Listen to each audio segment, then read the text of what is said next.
बिस्मिल्लाहिर्रहमानिर्रहीम। Dear students, अस्सलाम वालेकुम। बच्चों, आज हम जो स्टडी करने जा रहे हैं वो एटॉमिक नंबर और मास नंबर हैं। आज का टॉपिक और उसके साथ हम ये अंडरस्टैंड करेंगे कि केमिकल फार्मूला को किस तरह राइट किया जा सकता है। तो आइए हम स्टार्ट करते हैं। सबसे पहले एटॉमिक नंबर और मास नंबर को हम डिफ़ाइन करेंगे। What is atomic number? Atomic number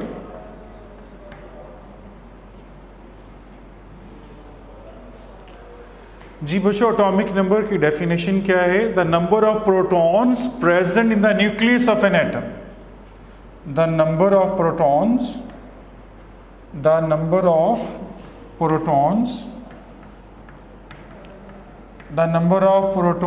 present in the nucleus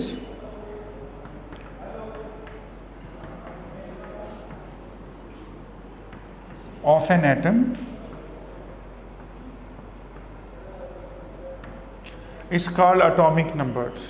जी बच्चों, तो एटॉमिक नंबर की डेफिनेशन हमने स्टडी की कि एटम के न्यूक्लियस में जो प्रोटॉन्स की तादाद होती है उसको हम एटॉमिक नंबर कहते हैं। तो प्रोटॉन्स की तादाद को एटॉमिक नंबर कहा जाता है और इसको रिप्रेजेंट करते हैं जी से, रिप्रेजेंटेड बाय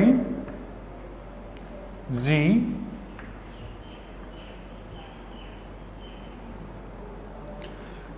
और एटॉमिक नंबर को बच्चों हम प्रोटॉन नंबर भी कहते हैं, प्रोटॉन नंबर भी कहा जाता है इसको, और आइडेंटिफिकेशन नंबर भी कहा जाता है, identification number.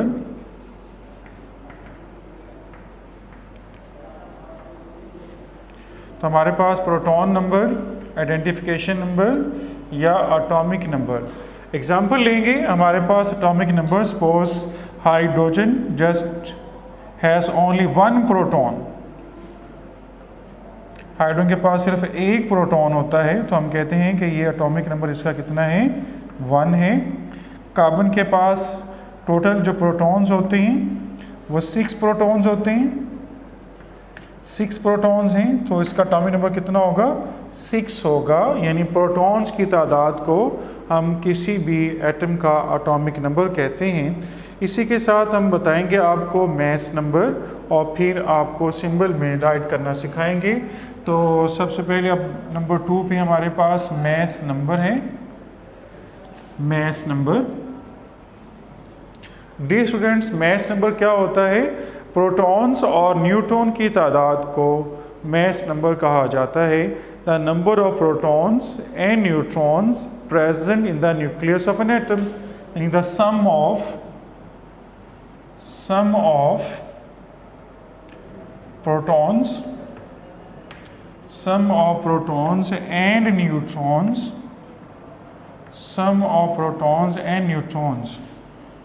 sum of protons and neutrons present in the nucleus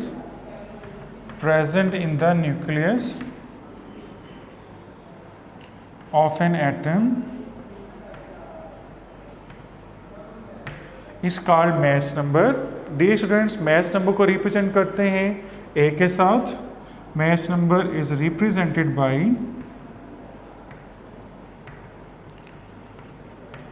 ए, इसको ए से रिप्रेजेंट करते हैं। और ए जो अभी आपने कहा कि सर ये सम होता है किसका? प्रोटॉन्स का, जिसको हम जेड से रिप्रेजेंट करते थे, और न्यूट्रॉन्स का। तो अगर आपने न्यूट्रॉन को फाइंड करना है तो क्या करेंगे? एन न्यूट्रॉन फाइंड करना चाहते हैं तो जी को इधर ले आएंगे, तो ये ए माइनस जी राइट किया जाएगा। तो आप किसी भी एटम में मौजूद न्यूट्रॉन्स की तादाद को मालूम कर सकते हैं। अब आपको बताएंगे कि एटॉमिक नंबर या मास नंबर किस तरह राइट करते हैं सिंबल के साथ। सपोज ये एक्स हमारे पास सिंबल है। डियर स्टूडेंट्स, एक्स में इसमें लेफ़्ट कॉर्नर बॉटम साइड पर हम जो है एटॉमिक नंबर राइट करते हैं, और लेफ़्ट टॉप कॉर्नर पर हम मास नंबर राइट करते हैं। सपोज हमारे पास एग्जांपल इसकी लेते हैं, कार्बन के भी हम आपको बता रहा था। तो कार्बन के पास 6 प्रोटॉन्स होते हैं, 6 उसका एटॉमिक नंबर है, जबकि उसका मैस नंबर जो है वो 12 होता है। तो ये लिखने का तरीका है, mass number is written on the left top corner of the symbol. Mass number is written on the left top corner of the symbol and atomic number is written on the left lower corner of symbol. Atomic number is written on the left lower corner of the symbol. तो बहुत सारे examples आपके पास मौजूद हो सकती हैं, आपको मालूम होंगी। एंड सोडियम है, एटॉमिक नंबर 11 होता है और मैस नंबर उसका 23 होता है। अब इसमें आपसे क्वेश्चन भी किया जा सकता है, सिंपल वे में आपके असाइनमेंट में दिया जा सकता है, एक्टिविटी में भी दिया जा सकता है, लेकिन मैं आपको वो भी बताता चलता हूँ कि ये अगर हमसे ये क्वेश्चन किया जाए कि how many protons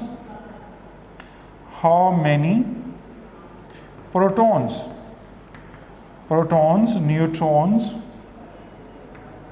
and electrons are present in that element. तो हमारे पास एग्जाम्पल के तौर पर स्मॉल से एग्जाम्पल लेते हैं, छोटा सा एलिमेंट जिसका एटॉमिक नंबर आप कार्बन ही ले लेते हैं। तो बच्चों कार्बन आपके पास मौजूद है, एटॉमिक नंबर भी दिया जा रहा है, मैस नंबर भी दिया जा रहा है और आपसे कहा जा रहा है कि इसमें बताइए प्रोटॉन्स कितने हैं, न्यूट्रॉन्स कितने हैं और इलेक्ट्रॉन्स कितने हैं। तो एक बात यहाँ पे सुन लें कि जितने प्रोटॉन्स होते हैं न्यूट्रल एटम में उतने ही इलेक्ट्रॉन्स होते हैं। इसका मतलब ये हुआ कि अगर कार्बन के पास 6 प्रोटॉन्स हैं तो इसके पास इलेक्ट्रॉन्स भी कितने होंगे, 6 होंगे। तो हम राइट करेंगे प्रोटॉन्स की तादाद को कि प्रोटॉन इसमें कितने हैं। प्रोटॉन बच्चों इसमें हम आपके पास 6 हैं, तो न्यूट्रॉन्स कितने होंगे। न्यूट्रॉन फाइंड करने का आपको तरीका बताया जा चुका है कि न्यूट्रॉन फाइंड करना चाहते हैं तो मैस नंबर में से एटॉमिक नंबर को माइनस कर दें। तो आपके सामने मौजूद है 12 - 6। तो अगर 12 - 6 करते हैं तो न्यूट्रॉन्स की तादाद आ जाती है। और फिर इलेक्ट्रॉन को राइट करना चाह रहे हैं तो इलेक्ट्रॉन के मुतालिक आपको मैंने बताया है कि इलेक्ट्रॉन्स जो हैं वो प्रोटॉन्स की तादाद के इक्वल होते हैं in case of neutral atom. तो ये आपके पास 6 ही इलेक्ट्रॉन्स हैं।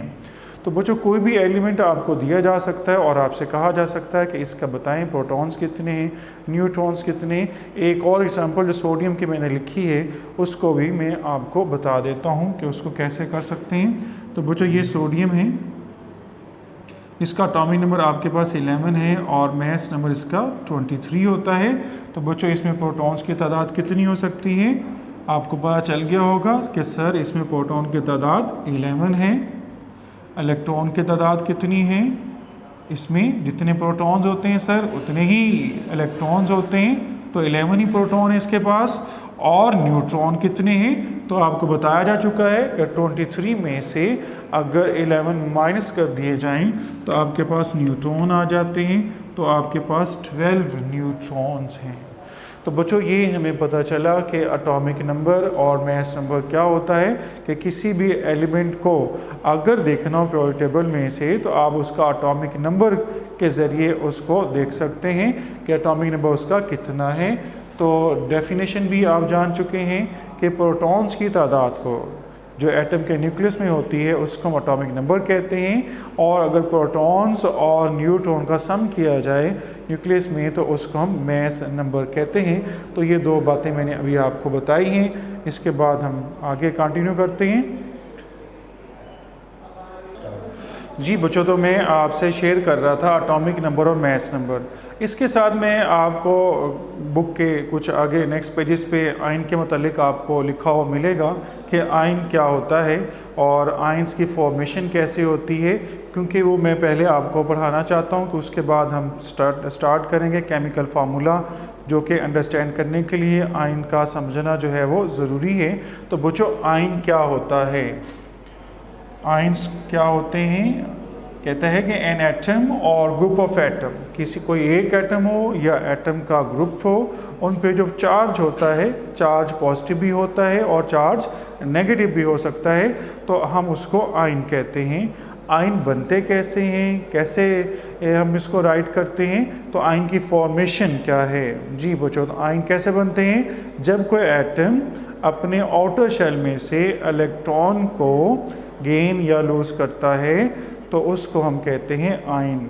और जब कोई एटम इलेक्ट्रॉन लूज़ करता है वैलेंस शेल में से तो वो पॉजिटिव आयन बनाता है, और जब कोई एटम इलेक्ट्रॉन गेन करता है अपने वैलेंस शेल में तो वो नेगेटिव आयन बनाता है। तो आइए देखते हैं। तो आयन की डेफिनेशन जैसे कि मैंने आपको बताई है, आप सुन भी सकते हैं, दोबारा सुन सकते हैं। एन एटम और group of atoms, an atom और group of atoms having positive और negative charge on it is called ion. या हम यूं भी डिफाइन कर सकते हैं, any charge particle is called ion, any charge particle is called ions. तो आयंस की दो टाइप्स आपको बताई जा रही हैं, पॉजिटिव आयन और नेगेटिव आयन। उनकी फॉर्मेशन में मैं बताना चाहता हूँ आपको। पॉजिटिव आयन आपसे शेयर करेंगे पॉजिटिव आयन क्या होते हैं, और फिर नेगेटिव आयन। जी, पॉजिटिव आयन कब बनता है? जैसे हम हाइड्रोजन की सिंबल हम राइट कर चुके हैं और ये भी जान चुके हैं कि हाइड्रोजन के पास एक प्रोटॉन होता है और एक ही इलेक्ट्रॉन होता है, और जब ये हाइड्रोजन का एटम अपने वैलेंस शेल में से एक इलेक्ट्रॉन लूज करता है तो बच्चों उस पर एक पॉजिटिव चार्ज आता है, और ये पॉजिटिव चार्ज इसके राइट टॉप कॉर्नर पे राइट किया जाता है, जैसा कि H पॉजिटिव हम इसको पढ़ सकते हैं। इसी तरह अगर सोडियम की आपको अब बताया जा चुका है, सोडियम के आखिरी शेल में भी एक ही इलेक्ट्रॉन होता है, सो वो एक इलेक्ट्रॉन लूज़ करता है तो उस पर भी एक पॉजिटिव चार्ज आता है।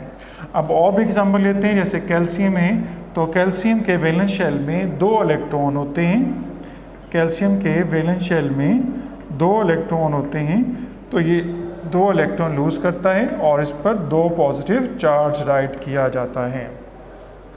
तो यूँ बच्चों आपके पास जो है पॉजिटिव आयन की फॉर्मेशन बताई गई कि when an atom lose electron, when an atom lose electron they form positive ions. So in this way we write this with the help of examples. अब हम आपको बताएंगे नेगेटिव आयन के मुतालिक कि नेगेटिव आयन को कैसे आप एक्सप्लेन कर सकते हैं और उनकी फॉर्मेशन लिख सकते हैं। तो अभी मैंने पहले बताया था कि जब कोई एटम इलेक्ट्रॉन गेन करता है तो उस पर नेगेटिव चार्ज आता है, तो उसको हम एनाइन भी कहते हैं और नेगेटिव आयन भी कहते हैं। जिस तरह पॉजिटिव आयन को हम कैटाइन राइट करते हैं, कैटाइन, और नेगेटिव को एनाइन राइट करते हैं। तो अभी हम नेगेटिव आयन स्टडी करने जा रहे हैं। सपोज ये क्लोरीन है, ये एक इलेक्ट्रॉन जब गेन करता है तो इस पर एक ही नेगेटिव चार्ज आता है। तो आप देख सकते हैं एरो के अगर आपने लेफ्ट जानिब लिखा है इलेक्ट्रॉन तो गेन हो रहा है, एरो के राइट जानिब लिखा है तो हमने वो लूज़ करने हैं। तो इस तरह और भी एटम है, जैसे ऑक्सीजन है, वो अपने वैलेंस शेल में दो इलेक्ट्रॉन गेन करता है क्योंकि उसे 2 इलेक्ट्रॉन रिक्वायर्ड होते हैं ताकि ऑटो शेल उसका कंप्लीट हो जाए, तो लिहाजा ये ओ नेगेटिव राइट कर सकते हैं। इस तरह कुछ एटम 3 इलेक्ट्रॉन भी गेन करते हैं तो उस पर 3 नेगेटिव चार्ज होगा। तो ये अभी आपने समझा कि आयन क्या होते हैं। आयन्स क्या होते हैं? आयन वो होते हैं जिन पर पॉजिटिव या नेगेटिव चार्ज राइट किया था, उसको हम सिंपली आयन्स कहते हैं। तो बच्चों आज के लेक्चर में हमने 3 टॉपिक स्टडी किए हैं। एटॉमिक नंबर क्या होता है, मैस नंबर क्या होता है, और मैंने कहा कि ये आयन का टॉपिक आपके बुक में लास्ट वाले पेजेस में दिया जा रहा है, वहाँ से आप इसको देख सकते हैं। तो आयन का टॉपिक हमने स्टडी किया है। तो इंशाल्लाह नेक्स्ट लेक्चर में हम आपको बताएंगे केमिकल फार्मूला लिखने का तरीका, जिसमें हम ये सारी चीज़ें दोबारा आपसे शेयर करेंगे। आज के लिए इतना ही काफ़ी है। इंशाल्लाह नेक्स्ट लेक्चर में मुलाकात होगी। अल्लाह हाफ़िज़।